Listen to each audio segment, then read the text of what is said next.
much for inviting us in today. Firstly, could you tell us a little bit about yourself and your legal career? Yeah, so I'm Sophie. I'm a fourth seat trainee here at Acuity Law. I've also been doing the SQE alongside my training contract. So my route into law wasn't necessarily the most traditional. So I did PPE at undergrad before sort of working as a legal assistant for a year, and then going to do my law conversion in London. And then I came back to Acuity in Cardiff to start my training contract in SQE studies. So what area of practice do you particularly enjoy? I love property. I know it's a bit of a marmite, you either love it or hate it.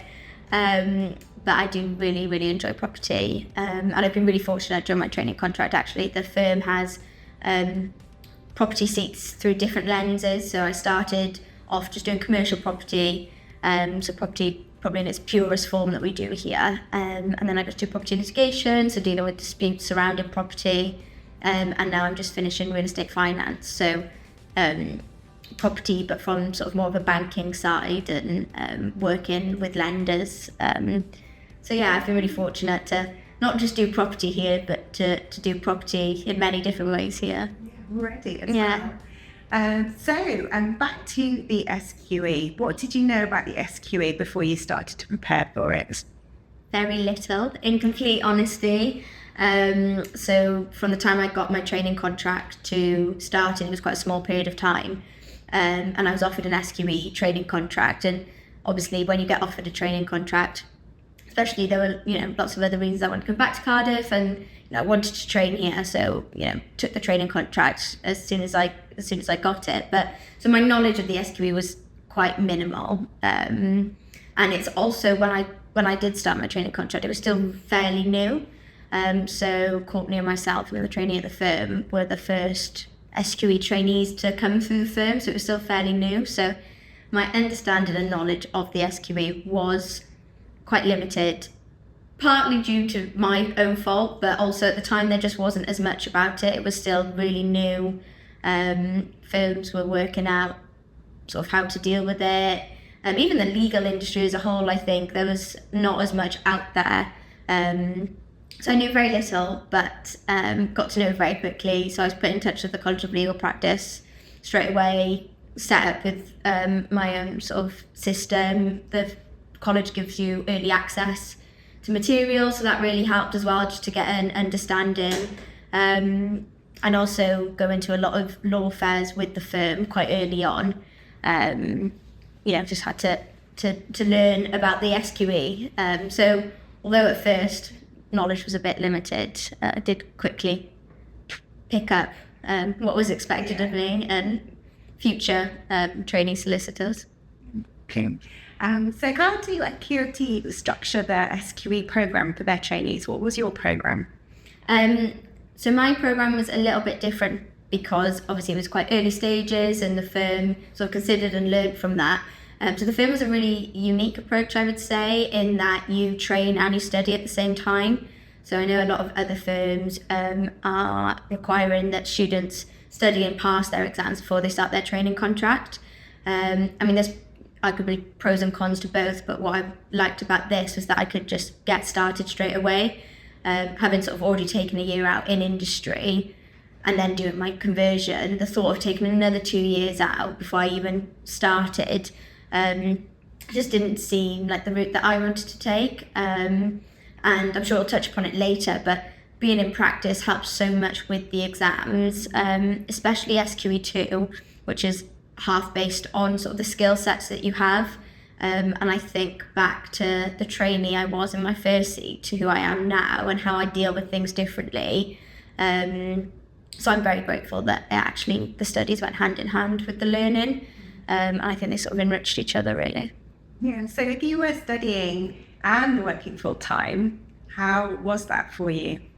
Challenging. In complete honesty, it's really difficult. And it requires a lot of self-discipline, which I didn't necessarily have to the right degree set in SQE1. I think SQE1 was a real learning curve for me, because the exam, although it's coming, especially those spring and summer months just fly by, especially when it's busy in work.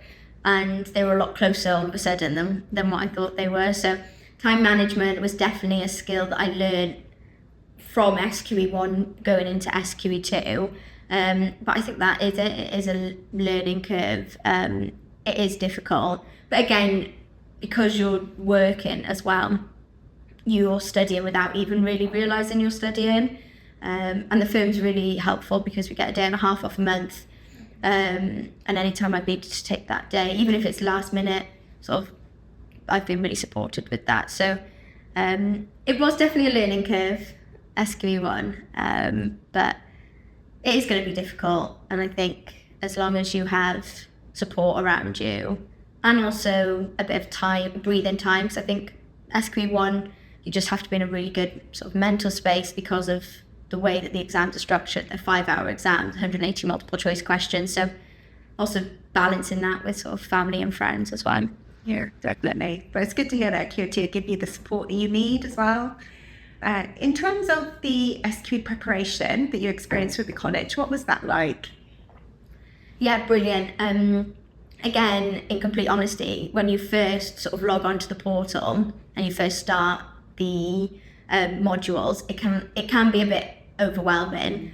But actually looking back and having sat the exams, after I'd sat them and looked back, you're actually super grateful because it seems like a lot, but it's not. It's the best preparation possible, and it's not instantly. You're not going to get a paper with 180 multiple choice questions in week one.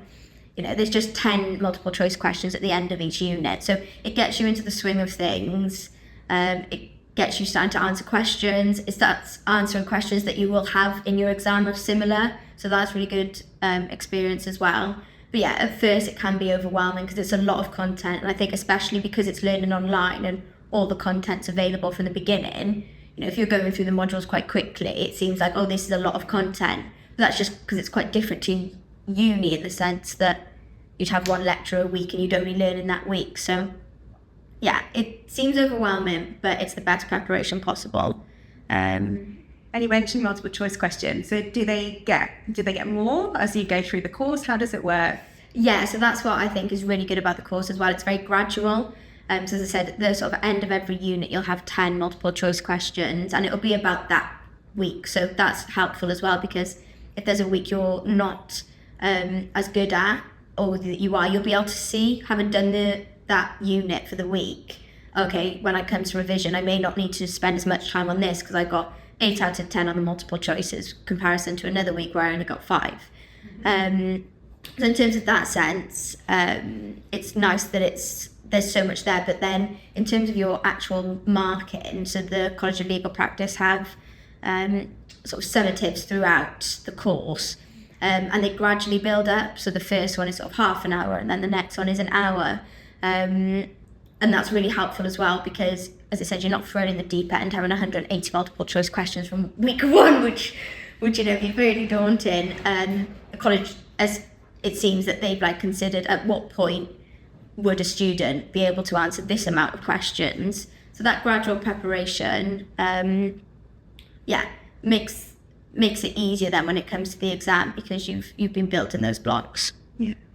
So you mentioned the online portal. What was it like studying online compared to perhaps your law degree or your conversion course? So I think it's brilliant because of the flexibility it offers.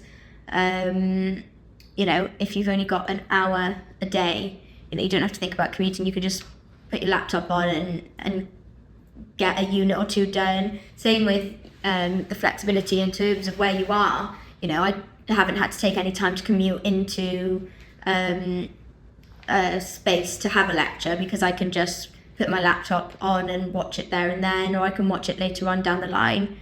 So I think the flexibility of online learning is a huge selling point, and I feel really grateful because my circle of responsibilities, I suppose, is quite small in comparison to some other people who, for example, have a family or who have multiple jobs. So actually, even more so, that flexibility for people with more responsibilities is even more of a selling point. So yeah, I'm a big advocate for online learning. Takes, I suppose, self-study in that sense takes a bit more discipline because you're not necessarily being held to account as much because you're not having to turn up to things and sort of sign in, but there are other ways that the college make sure that you're sort of keeping up to date, which I'm sure we will discuss shortly. And did you have a supervisor at the college? What were your supervisions like? Yeah, so just touched upon it there, that there's other ways that the college monitors, you know, your engagement with the course. So everyone gets given a supervisor, and what I thought was really lovely was that the supervisors were super supportive.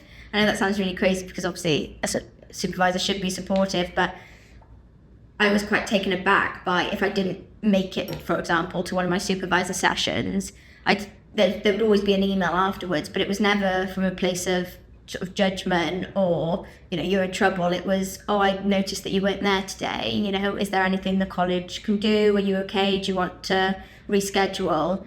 So I think that was really nice because obviously when you're sort of, for example, busy in work or it's a stressful period, the last thing you want is to feel pressure on top of that, oh gosh, I missed something and now I'm going to be in trouble. It was never like that. It was, is everything okay? And how are you getting on? Because that shows that the college actually cares beyond you as a student. They actually want you to do well and they want you to engage with the course in the best possible way. So you've prepared, you've done what you can for the SQE1 and now you're coming up to the SQE exam. How were you feeling before you went into the SQE exam? It's such a daunting and nerve-wracking experience. I think especially, you know, the last set of exams that I did was during COVID, so they were all sort of online, open book, 24 hours. So, and I know that's the case for a lot of students. So it is daunting, that concept of going back into more traditional sort of exam conditions, especially SQE1. SQE1 is very intense, sort of, and when people ask me for my honest opinion about the SQE, I'll always be upfront about that you need to make sure you are mentally prepared more than anything for SQE1 because 5 hours, 180 questions on 11 different topics of the law is a daunting prospect. So nerve-wracking, but it is such a nice feeling and it's such a nice sense of accomplishment when you get them done and then also when you get your results and when hopefully they go well, because it just makes everything worth it, really. Yeah. So what do you think the hardest thing is? Is that the hardest thing about the SQE1? If you were going to talk to someone who's looking to take it, what would you be saying to them?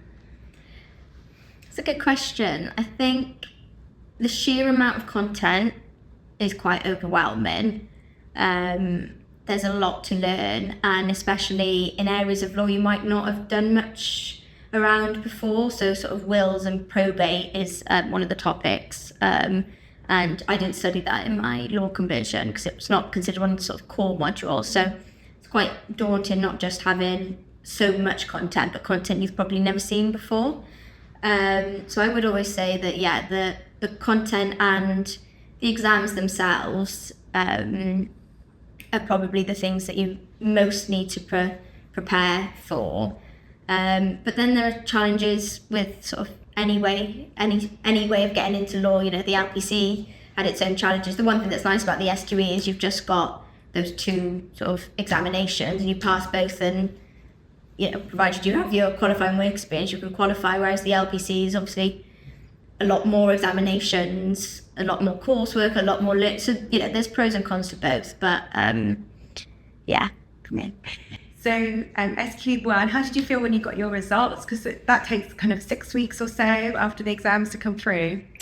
Yeah, really excited. I remember being in work and I'd always said, like, I'm not going to go into work that day, but I actually feel really supported in work. So I thought, actually, if anything has gone wrong, work is probably where I would rather be rather than at home.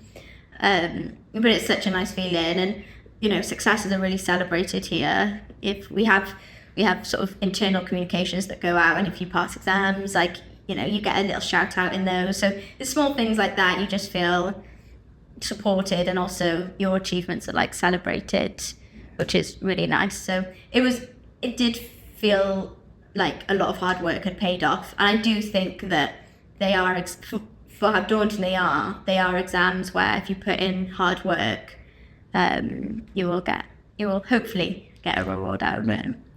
So moving on to SQE2, how was preparing for that different? How did it feel?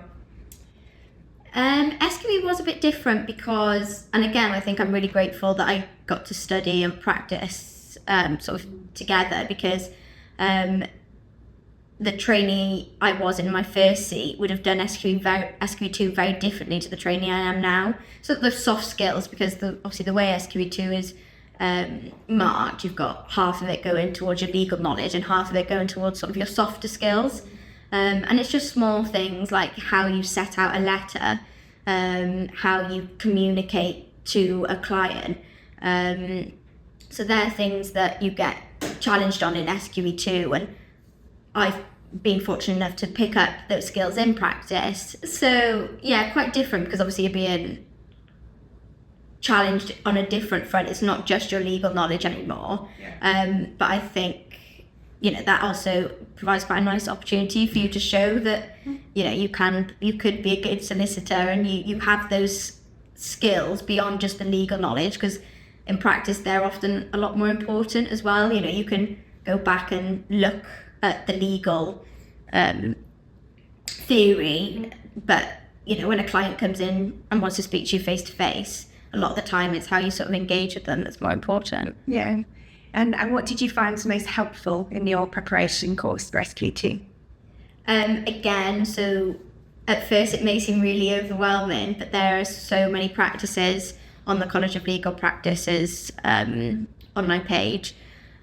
So again, it's quite time consuming, but it's for the best in the end, because you've done those exams so many times before you even get to the exam that it just puts you at ease. Yeah.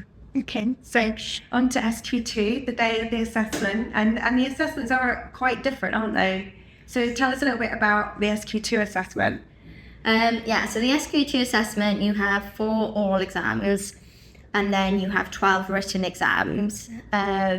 So it is very tiring. I actually just did mine in August, and I had all of mine within the space of a week. So 16 exams in a week. It's quite time consuming. But the nice thing about it is you don't really have time to stress, because it's just one done, let's go to the next one. But again, there's more variety. So, and you only have to pass sort of overall. And I think that's really comforting for students, and students should definitely be aware of that, because if you have 1 or 2 that don't go to plan, it's not the end of the world. You've got some other, you've got other parts where you will have performed well that can hopefully balance you out. But yeah, again, a lot of it is you will use more of the things you've picked up in practice than you'll realise. Being in practice is really helpful. Yeah, definitely. Yeah. So you obviously went to your SQE2 in August, and now you're waiting for your results. It's going to take a little while to come through, but was there any revision tips or study tips that you have that you'd like to share with students? Yeah, it's a good question. I think start as soon as you can doing the practices that are on the website, especially the oral ones, because there's quite a specific sort of formula to answering the questions. So when sometimes you think an oral exam, you think, oh, okay, I can just go in there and talk. I remember doing that for my first one with the College of Legal Practice, and then I looked at the feedback and I was just like, oh, okay, yeah, that isn't how you do it. There's more of a structure, and picking up that structure, the earlier you can do that. Same with the writing ones. One of the tasks you have to do is legal research. And obviously, because you've only got the hour, it's quite different to when you're sort of doing legal research in practice. Although the skill set of doing the research is the same, presenting it is quite different. So I would say to students, the sooner you can understand the way that things should be structured and presented, will be the best advice you can get. And also just sort of speaking with other people who are doing SQE, especially if you're doing SQE2, because I had friends who were also doing it, and it was really interesting because you speak and you say, oh, what about this question, and they may not have considered that, and vice versa. So treat your fellow students not as a resource, but, you know, something you can rely on and they can rely on you. Those are really good tips. So let's talk a little bit about your training contract and your work at Acuity Law. So why did you choose Acuity Law? So I actually did a vacation scheme at Acuity Law, and I just loved it. I just loved the firm from like really early on. So when I got offered a training contract, it was a bit of a no-brainer, really. Just felt like really supported and a really friendly place to work, and it's open floor plan in the sense of, you know, you'll be working with a partner, so, you know, someone who's at the top of their game sat right next to you, so you just get the best learning opportunity as well. And I think that's the one thing that I always say to people about the firm is, you know, if you want responsibility, if you really want broad and interest in training contract, it's such an amazing place to study because you will be given so much responsibility. Obviously you're managed and you're supervised, but if you're willing to put in the work and to take those opportunities, you can have such an amazing training contract here. It's interesting you say that because some people don't get to meet clients, do anything very client facing at all as a trainee. Yeah, they're very much back on first. So was that your experience? No, not at all. I've built some really good relationships with clients during my seats, and even to the sense that sometimes they'll just call you. Obviously then you speak to the team about it, but it's nice that you get given that experience. You know, I don't come into work and just fill out forms, which is experiences I've heard from some of my other friends who are doing training contracts. You're really part of a team from early on, and provided you put in the work, the team will treat you as a resource, which is really nice because if you want to get the ball rolling from the get-go at your training contract, it's nice to know you're in a firm where not only can you do that, but you'll be supported through that, and you'll be given sort of the training tools to be able to handle those sort of tasks. Mm-hmm. So did you do 4 seats, and were they quite different in their experiences? Did you like some more than others? Yes, I did. I've done 4 seats so far. I started in commercial property, and then property litigation, corporate, and now real estate finance. So obviously I'm a big fan of property, so anything property related I'm going to enjoy anyway. But it was really nice to sort of see the area of property from sort of different perspectives. So, you know, I've done it from sort of just the commercial negotiation point to, you know, people disputing over the state of repair of a building and the commercial considerations you need there, to now thinking, well, what does a bank look at when they're considering whether they lend and, you know, and when they take charges over properties. So it's been really great, and it's great that the firm has so many different avenues that you can explore those areas. There's more as well that I haven't done. Sort of, you know, we have a construction litigation team, so I suppose that's still, and we have a construction team, so there's even more property seats that I could do. So yeah, I've looked at all my seats in my training contract really, and I feel really, really grateful. Yeah. And overall, we talked a bit about the trainee experience, but is there a broader experience of kind of working here in the office as well? How do you get to go as a team? How do you work as a team? Yeah, so it's a really close dynamic with all the teams that I've sort of worked in. So we often sort of like have socials. I mean, I remember when I first started, my parents would be like, "You go to another social," because I suppose the business development is a big side of the business as the firm as well. So in terms of that, all teams are always busy, but it's also just you know, in the team I'm in now, most of us are in throughout the week. So you just build really close relationships with the people you're working with. And again, it's people on all different levels, all different sides of the business. So Chris, the partner in my team, sits right next to me. And then Jordan, who's an associate, on the other side. And then I've got our admin team who sit next to me and finance behind. So you're not only building relationships with sort of the fee earners in the firm, you're building it with the broader team as well, which I just thought was really lovely. And yeah, I would say we're a very close team, not just the real estate finance team, but our relationships with property and then the broader teams in the firm as well. So you're coming to the end of your 4 seats, and do you have your qualifying work experience now? Yes, 2 years. So you're nearly there. and hopefully a nice Christmas break at the end of it. Hopefully qualified by Christmas. Yeah. Fingers crossed. Okay. Thank you so much, Sophie. It's been great to talk to you today. No problem. Thank you for coming in.